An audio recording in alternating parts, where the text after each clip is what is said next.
Good morning, students. Government Degree and PG, Arts and Commerce College, Nagar Karnool District. Welcome to Department of Economics.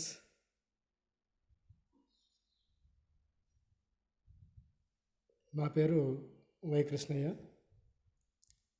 ఈరోజు మనం చెప్పుకోబోతున్నటువంటి topic వచ్చేసి third year స్టూడెంట్స్కి 6th సెమిస్టర్లో డెమోగ్రఫీకి సంబంధించినటువంటి సిలబస్లో మనం చెప్పుకుందాం.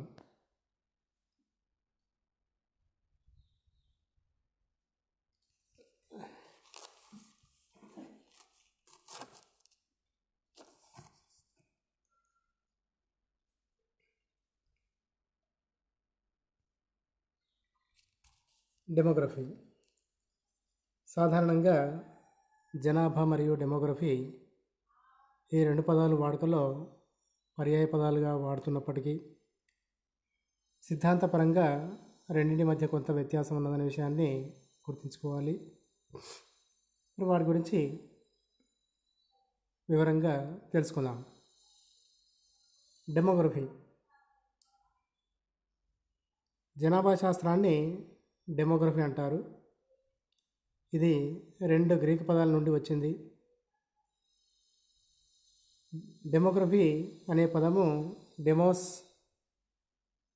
అనగా ప్రజలు, గ్రఫీ అనగా రేఖాచిత్ర వివరణ లేదా వ్రాయడం అని చెప్పేసి అర్థం. స్థూలంగా డెమోగ్రఫీ అనగా ప్రజల గురించి వ్రాయడం లేదా రేఖాచిత్రం నిర్మించడం అనే అర్థం వస్తుంది. Demography is the scientific sense of human population in which includes study of changes in population size, composition and its distribution. Demo means the people, graphy means measurements. Demos means population, graphy means measurements, that is picturely. జనాభా శాస్త్రాన్ని demography అని చెప్పేసి పిలుస్తున్నాం. ఈ demography అనేటువంటి పదము 2 Greek పదాల నుండి వచ్చింది. డెమోస్ అనగా ప్రజలు, గ్రఫీ అనగా రేఖాచిత్ర వివరణ లేదా వ్రాయడం అని చెప్పేసి అర్థం. స్థూలంగా డెమోగ్రఫీ అనగా ప్రజల గురించి వ్రాయడము లేదా రేఖాచిత్రం నిర్మించడం అనే అర్థం వస్తుంది. మరి అలాగే ఈ డెమోగ్రఫీ అనేటువంటి పదానికి ఆక్స్ఫర్డ్ డిక్షనరీ నిర్వచనం ఏంటంటే, డెమోగ్రఫీ అనేది జననాల మరణాల వాటికి సంబంధించిన గణాంక అంశాలని పరిశీలించడంతో పాటు వాటి నిర్ధారకాలను కూడా పరిశీలిస్తుంది. అలాగే వెబ్స్టర్ డిక్షనరీ డెమోగ్రఫీ అనేది జనాభా పరిమాణము, జనసాంద్రత, జనన మరణాలకు సంబంధించిన గణాంక విషయాలను పరిశీలిస్తుంది. వివిధ డిక్షనరీలకు సంబంధించిన నిర్వచనాలను పరిశీలించిన డెమోగ్రఫీ అనేది జనాభాకు సంబంధించిన శాస్త్రీయమైన గణాంక సంబంధితమైన పరిశీలన అని చెప్పేసి తెలుస్తుంది.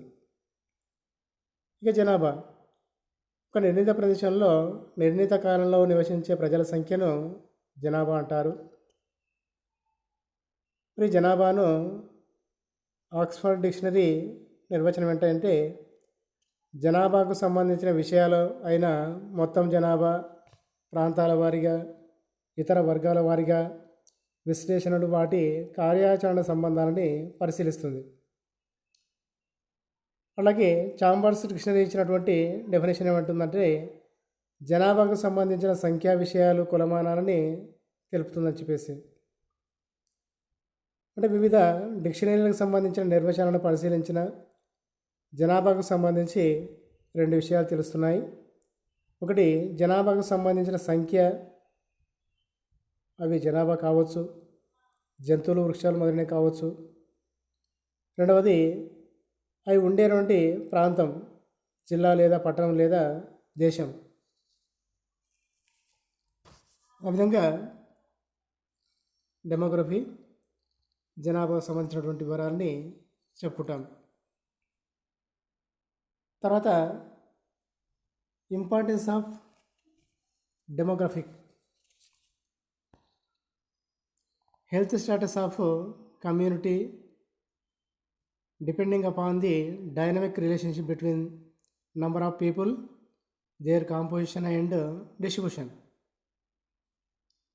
Planning of health services can be guided by demographic variables. For example, how many health units do we need? How to distribute them in the community in order to be accessible to the target population? What type of manpower is needed? This is the importance of demographic population. Health status of community depending upon the dynamic relationship between the number of people, their composition and distribution. Planning of health services can be guided by demographic variables. For example, how many health units do we need? How to distribute them in the community in order to be accessible to the target population? What type of manpower is needed? This is the importance of demographic. The elements of demography: size, increase or decrease, composition, sex and age group, distribution, tertiary. చూడండి, జనాభాకు సంబంధించినటువంటి డెమోగ్రఫీకి సంబంధించినటువంటి ముఖ్యమైనటువంటి కారకాల్లో పరిమాణము, composition, distribution, పంపిణీ. Size తీసుకున్నప్పుడు ఇంక్రీజ్ ఆర్ డిక్రీజ్, పెరుగుతున్నదా లేదా తగ్గుతున్నదా.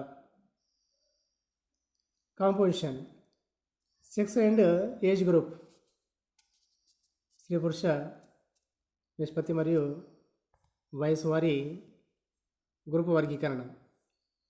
డిస్ట్రిబ్యూషన్ అంటే దేశంలో ఉన్నటువంటి జనాభాలో ఏ ఏ రంగంలో ఎంతెంతమంది పనిచేస్తున్నారనేటువంటి విషయాలు. ముఖ్యంగా దీంట్లో టెర్షరీ సర్వీస్ సెక్టర్లో ఎంతమంది పనిచేస్తున్నారు, సెకండరీ సెక్టర్లో ఎంతమంది పనిచేస్తున్నారు, ప్రైమరీ సెక్టర్లో ఎంతమంది పనిచేస్తున్నారు. This is the distribution of population in the occupational structure. మరి సాధారణంగా జనాభాకి డెమోగ్రఫీకి ఉన్నటువంటి సంబంధాన్ని పరిశీలిస్తే, జనాభా గురించి పరిశీలన చేసే శాస్త్రాన్ని జనాభా శాస్త్రం అన్నాం. జనాభా అధ్యయనాలు అని చెప్పేసి రెండు రకాలుగా పిలుస్తాం. ఈ పదాలన్నీ తరచుగా ఒకదాని బదులు మరొకదాన్ని వాడటం జరుగుతుంది. ఈ రెండింటికి చిన్న తేడా ఉంది. జనాభా శాస్త్రాన్ని శాస్త్రీయ జనాభా విశ్లేషణ అని చెప్పేసి కూడా అంటారు. జనాభా శాస్త్రం జనాభా మార్పుల విశ్లేషణకు మాత్రమే పరిమితమై ఉంటుంది. మరి విశాల దృక్పథంతో ఆలోచిస్తే జనాభా శాస్త్రంలో సాంఘిక, ఆర్థిక, సాంస్కృతిక సంబంధాలు, జనాభాపై పరిమాణాత్మక అధ్యయనం కూడా చేరి ఉంటుంది. నియమ జనాభా శాస్త్రంలో జనాభాకు చెందినటువంటి వివరాలని సేకరించడం, గణాంక విశ్లేషణ, సాంకేతిక విశ్లేషణ మొదలైన అంశాలు కూడా ఉంటాయి. మరి సామాజిక పరిస్థితిని దృష్టిలో ఉంచుకొని జనాభా ధోరణులని క్రమబద్ధంగా పరిశీలించి విశ్లేషిస్తారు. విలియం పీటర్ తన గ్రంథమైనటువంటి పాపులేషన్లో జనాభా పెరుగుదలకు 3 కారణాలు తెలియజేశాడు. ఒకటి స్వయంపూరిత ప్రక్రియలు, 2 స్వతంత్ర చరరాశులైన కుటుంబ కట్టుబాట్లు, అభివృద్ధి, సామాజిక గమనశీలత, 3 జనాభా పెరుగుదల స్వతంత్ర చరరాశులుగా ఉండి ఆర్థిక వ్యవస్థని, పరిసరాలని ప్రభావితం చేయడం. విలియం పీటర్ తన గ్రంథమైనటువంటి పాపులేషన్లో జనాభా పెరుగుదలకి 3 కారణాలు తెలియజేశాడు. ఒకటి స్వయంపూరిత ప్రక్రియలు, 2 స్వతంత్ర చరరాశులైన కుటుంబ కట్టుబాట్లు, అభివృద్ధి, సామాజిక గమనశీలత, 3 జనాభా పెరుగుదల స్వతంత్ర చరరాశులుగా ఉండి ఆర్థిక వ్యవస్థని, పరిసరాలని ప్రభావితం చేయడం. విలియం పీటర్ తన గ్రంథమైనటువంటి పాపులేషన్లో ఈ 3 అంశాలు జనాభా శాస్త్రంలోకి వస్తాయి. జనాభా అధ్యయనాలు, జనాభాలో వచ్చే మార్పులని, సామాజిక, ఆర్థిక, సాంస్కృతిక అంశాల మధ్య ఉన్నటువంటి సంబంధాన్ని అధ్యయనం చేస్తుందని చెప్పేసి పీటర్ వివరించాడు. మరి జనాభా శాస్త్రం మరియు జనాభా అధ్యయనాల మధ్య భేదం ఉన్నప్పటికీ ఈ 2 శాస్త్రాలను ఒకదానికి బదులుగా మరొకటి ఉపయోగించడం జరుగుతుంది. మరి ఇక్కడ ఉన్నటువంటి biggest source of data demography, economic activity, literacy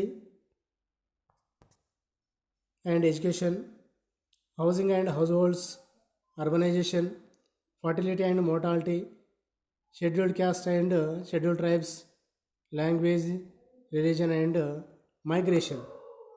These are the biggest sources of data.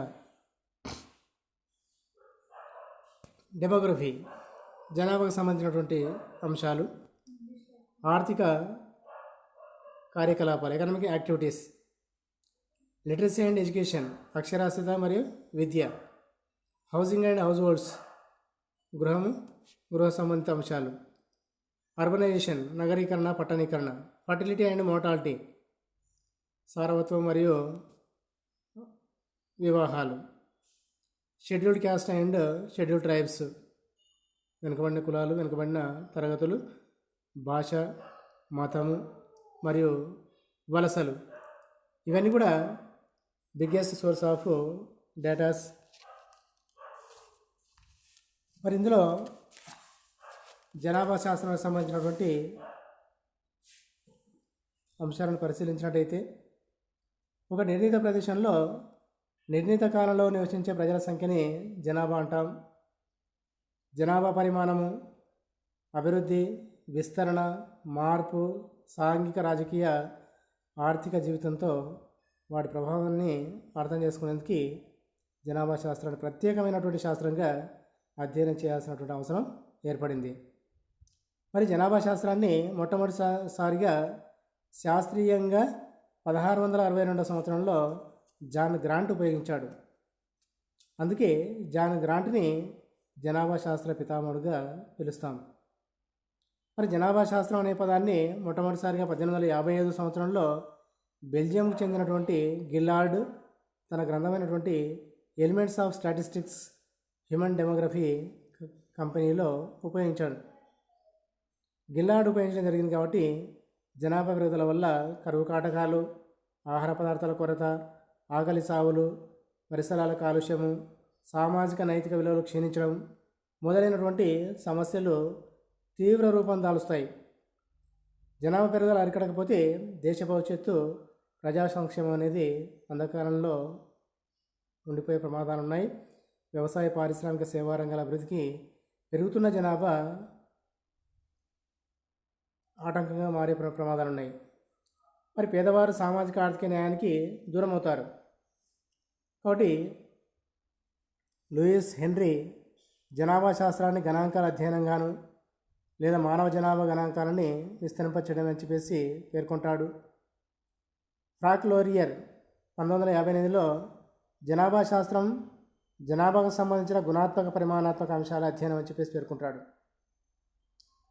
Hustle Duncan 1959లో జనాభాకు సంబంధించిన జనసంఖ్య వృత్తుల వారి విభజనను పరిశీలించడం కాకుండా వీటిలో వచ్చే మార్పులకు సంబంధించిన అనగా స్త్రీ పురుషుల నిష్పత్తి, ఫర్టిలిటీ, గమనశీలత మొదలైన అంశాల్లో వచ్చేటువంటి మార్పుని పరిశీలిస్తుంది. తర్వాత డబ్ల్యూజీ బర్క్లు 1958లో వివిధ గణాంకాల చేత ప్రతిబింబించబడే మానవ జనాభాకు సంబంధించిన సంఖ్యా చిత్రమనే జనాభా శాస్త్రం అంటారు. ఇది వ్యక్తిగత అంశాలను కాకుండా మొత్తం జనసంఖ్యకు సంబంధించినటువంటి అంశాలని చర్చిస్తుంది. 1969లో బోగో తన గ్రంథమైనటువంటి ప్రిన్సిపల్స్ ఆఫ్ డెమోగ్రఫీలో జనాభా శాస్త్రము మానవ జనాభా పరిమాణము, సంయోజనము, పంపిణీ, వలస, సామాజిక గమనశీలత, జనాభా పరివర్తన గణక పద్ధతుల ద్వారా అధ్యయనం చేస్తుంది. ఇవన్నీ కూడా biggest source of data. Next, demographic process. It deals with the 5 demographic process. One is fertility, second one is mortality, third one is marriage, fourth one is migration, fifth one is social mobility.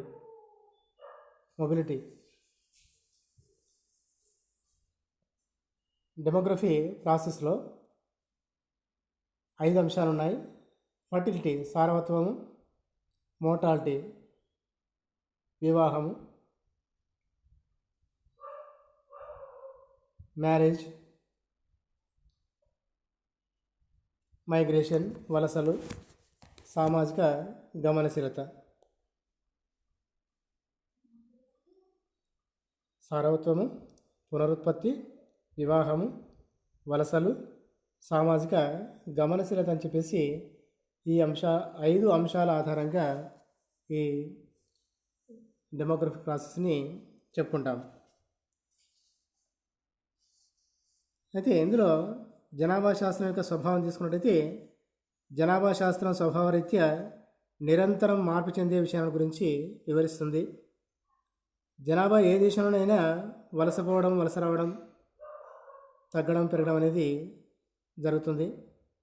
జనాభా శాస్త్రం ముఖ్యంగా ప్రత్యుత్పత్తి, మరణాలు మరియు వలస ఇలాంటి అంశాల గురించి, అలాగే వాటిలో వచ్చినటువంటి మార్పును బట్టి జనాభా పరిమాణము, నిర్మితి, లక్షణాలు, జనాభా విస్తరణలో చోటు చేసుకునే మార్పుల గురించి అధ్యయనం చేస్తుంది.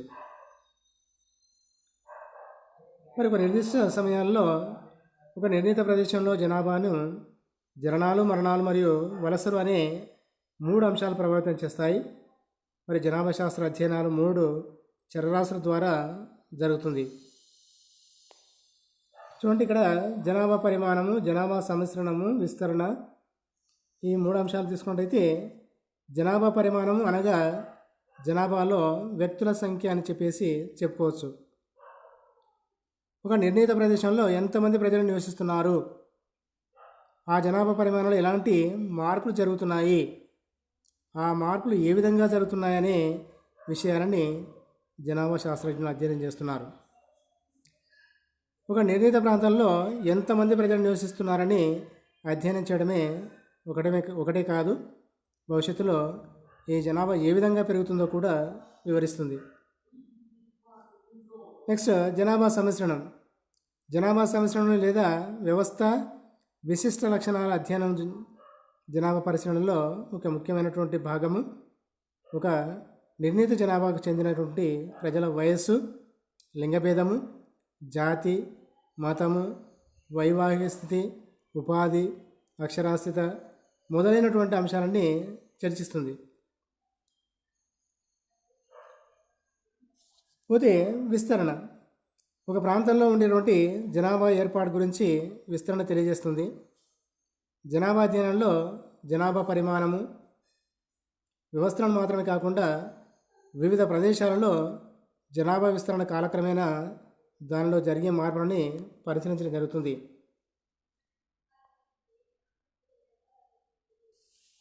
Demographic cycle stages.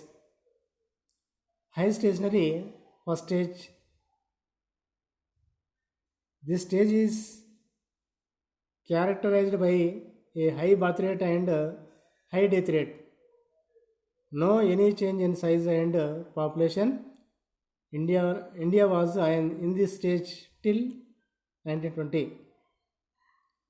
డెమోగ్రఫీ సైకిల్లో ఫస్ట్ దశ ఏంటంటే బర్త్ రేట్స్, డెత్ రేట్స్ రెండు కూడా ఎక్కువనే ఉంటాయి. జననాల రేటు, మరణాల రేటు రెండు ఎక్కువగానే ఉంటాయి. కాబట్టి no any change in size and population. ఇక్కడ జనాభా పరిమాణంలో కానీ నిర్మితిలో కానీ ఏ రకమైనటువంటి మార్పు అనేది ఉండదు. మరి ఇండియాలో 1920 వరకు ఈ దశ కొనసాగిందని చెప్పేసి చెప్పుకోవాలి. Early expending second stage. Here is the death rates begins to decline, means starts decreasing, and birth rate no change. Initial increase in population. మొదటి దశలో ఏ విధంగానైతే జననాల రేట్ ఎక్కువగా ఉంటుందో రెండవ స్టేజ్లో కూడా అదేవిధంగా జననాల రేట్ ఎక్కువగా ఉంటుంది. పోతే మరణాల రేటు కొంత తగ్గుతుంది. తర్వాత late expanding third stage, the birth rate begins to decline while the death rates decreases, continue increase in population. మూడవ స్టేజ్లో birth rates begins to decline while the death rates decrease. మూడవ స్టేజ్లో జననాల రేటు తగ్గుతుంది, మరణాల rate కూడా తగ్గుతుంది. Continue increase in population, జనాభా పెరుగుతుంది. నెక్స్ట్ ఫోర్త్ స్టేజ్ వచ్చేసి low stationary. This stage is characterised by a low birth rate and low death rate, stability in population. నాలుగవ దశలో బర్త్ రేట్స్ తగ్గుతాయి, డెత్ రేట్స్ కూడా తగ్గుతాయి. జననాల రేటు మరియు మరణాల రేటు రెండు కూడా తక్కువగా ఉంటుంది కాబట్టి జనాభా పరిమాణంలో స్టెబిలిటీ నిలకడగా ఉంటుంది. The last one, fifth stage is declining.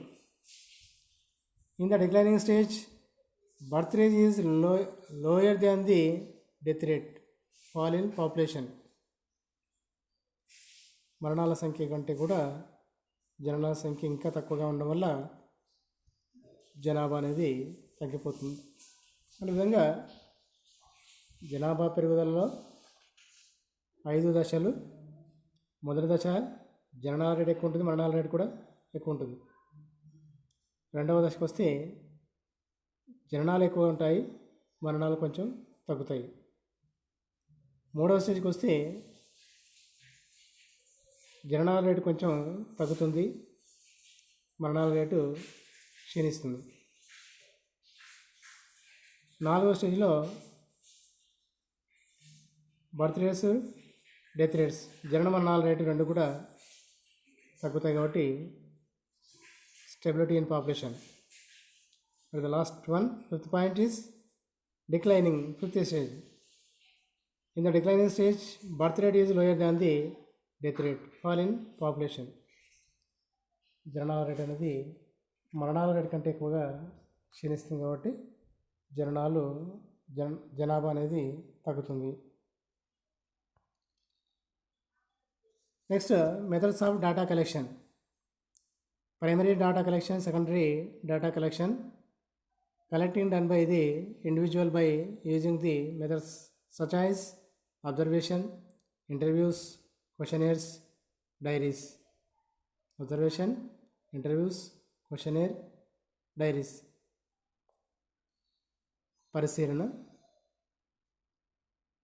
మౌఖిక పరీక్ష, ప్రశ్నావళి, డైరీస్.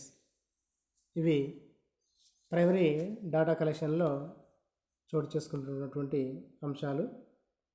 తర్వాత సెకండరీ డేటా కలెక్షన్లో సెన్సెస్, జనాభా గణన వివరాలు, నేషనల్ సర్వే, జాతీయ సర్వే, registration of vital events, demographic studies records. These are the secondary data collection sources. Analysis and interpretation of data.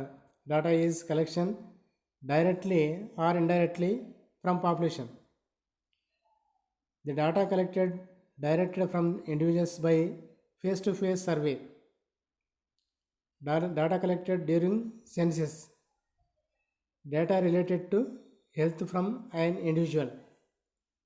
Data related to illness from an individual. సేకరించినటువంటి దత్తాంశం ఆధారంగా విశ్లేషణ చేసినట్టయితే డైరెక్ట్గా ఆర్ ఇండైరెక్ట్గా, ప్రత్యక్ష లేదా పరోక్షంగా ప్రజల నుండి సమాచారం సేకరించడం, వ్యక్తిగతంగా సమాచారం ముఖాముఖిగా సేకరించడం. పోతే జనాభా గణాంక వివరాలు ఆధారంగా జనాభా గణన సంవత్సరంలో సేకరించినటువంటి వివరాల ఆధారంగా కూడా పరిశీలన చేయవచ్చు. అలాగే data related to health from an individual, వ్యక్తిగతంగా వాళ్ళ యొక్క ఆరోగ్య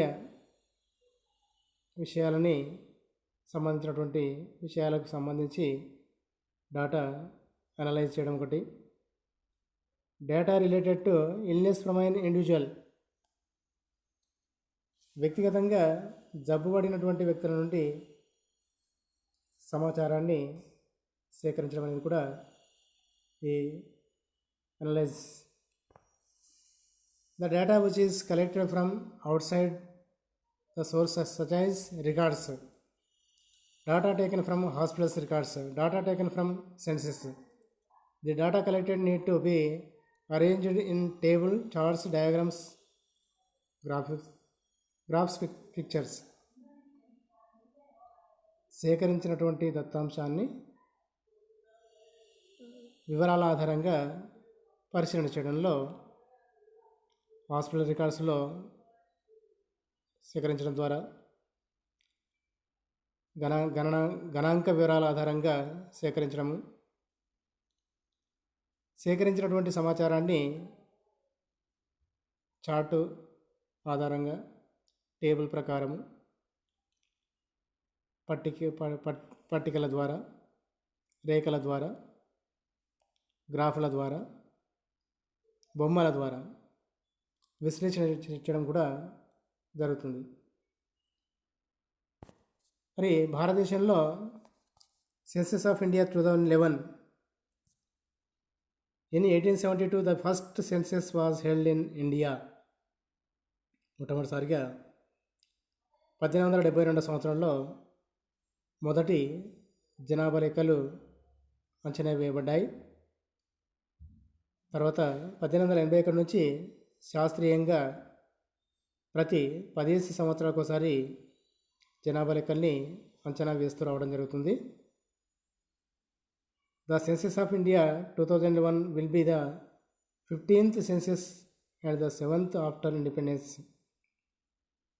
ఇప్పటివరకు వచ్చినటువంటి సెన్సస్ వివరాల్లో 2011 జనాభా లెక్కలు అనేవి చివరివి.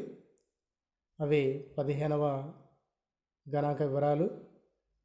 స్వాతంత్రం వచ్చిన తర్వాత ఈ 2011 జనాభా వివరాలు అనేవి 7th గణాంక వివరాలుగా మనం చెప్పుకోవచ్చు. మరి ఇప్పుడు ప్రజెంట్గా 2021లో సెన్సస్ వివరాలు సేకరించాల్సి ఉంది. But this is a pandemic situation. ఈ కరోనా వైరస్ ప్రభావం వల్ల ఆ వివరాలని కొద్దిగా లేట్ కావచ్చు. ఇది census of India 2011. Census 2011 will mark a milestone. The National Population Register will also be prepared. First phase house listing and housing census and collection of data on National Population Register, April to September 2010. House listing and housing census and collection of data on National Population Register. Second phase వచ్చేసి population enumeration 9th to 28th February 2011. National Population Register identity. Create a comprehensive identity database in the country.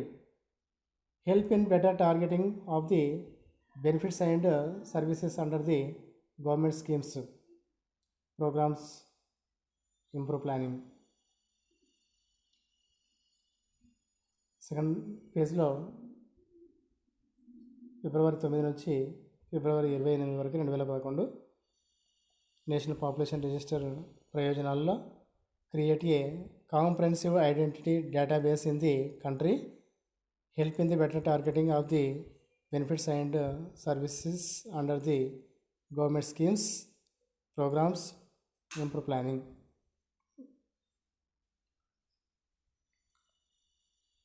ఇకపోతే 2011 census వివరాల ఆధారంగా demographic trends in India population 2011 జనాభా లెక్కల ప్రకారం తీసుకుంటే భారతదేశ జనాభా 121,93,422 మంది. 1,20,1,93,422 మంది. డికేడల్ పాపులేషన్ గ్రోత్ అంటే ఇలా 2001 నుండి 2011 10 సంవత్సరాల మధ్య కాలంలో ఎంత జనాభా పెరిగిందనేది తీసుకుంటే 18,14,55,986 అంటే 17.64% జనాభా పెరిగింది.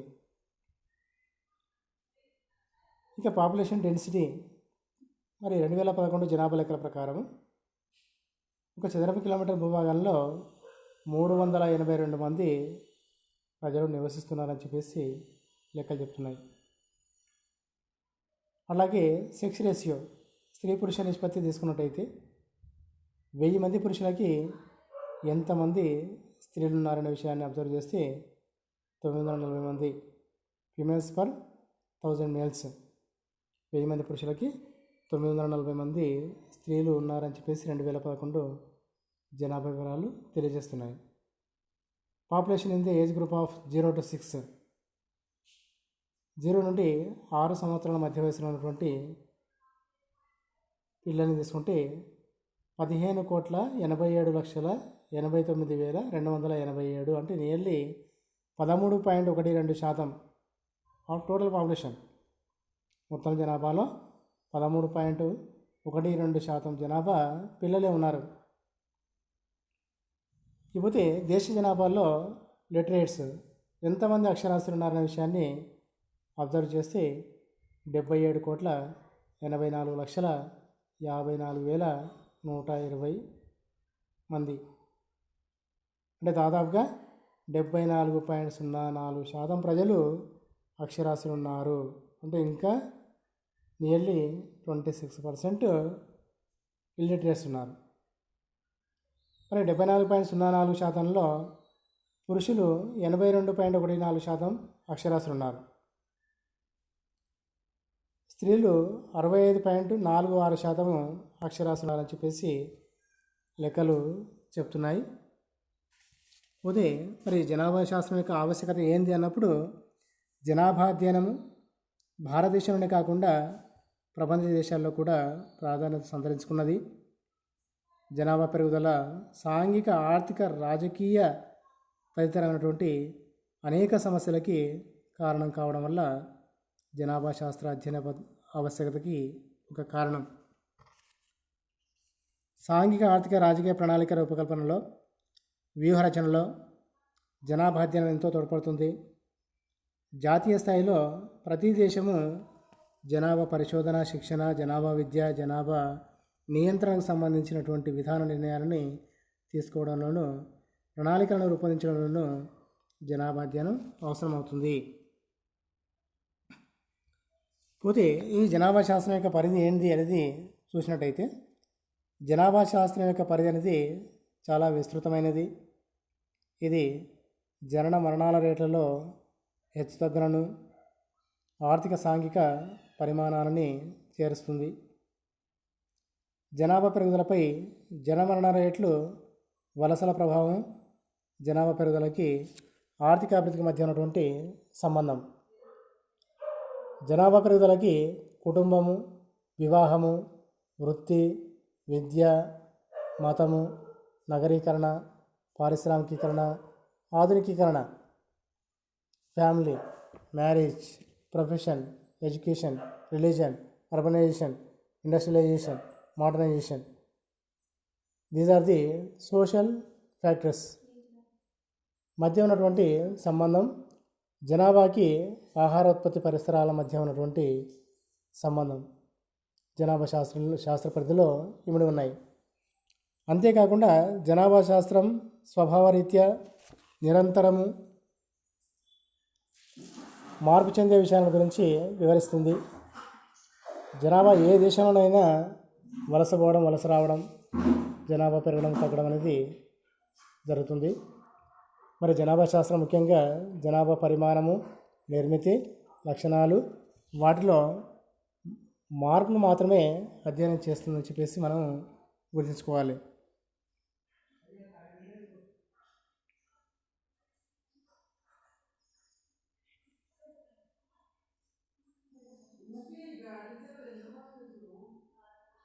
పోతే ఐటమ్స్ ఆఫ్ ఇన్ఫర్మేషన్, జనాభా గణాంక వివరాలని సేకరించేటప్పుడు వివరాలన్నీ క్షుణ్ణంగా నమోదు చేయాలి. ఒకటి నేమ్ ఆఫ్ ద పర్సన్, వ్యక్తిగత పేరు. 2 రిలేషన్షిప్ టు ది హెడ్, కుటుంబ యజమానికి ఉన్నటువంటి సంబంధం ఏంటి. 3వది ఫాదర్స్ నేమ్, తండ్రి పేరేంటి. 4 మదర్స్ నేమ్, తల్లి పేరు. 5 స్పౌజ్ నేమ్, భార్య లేదా భర్త పేరు. 6 జెండర్, ఆడన మగ అనేది. డేట్ ఆఫ్ బర్త్, పుట్టిన తేదీ. మ్యారిటల్ స్టేటస్, వివాహమైందా లేదా అనేది. ప్లేస్ ఆఫ్ బర్త్, పుట్టినటువంటి ప్రదేశం.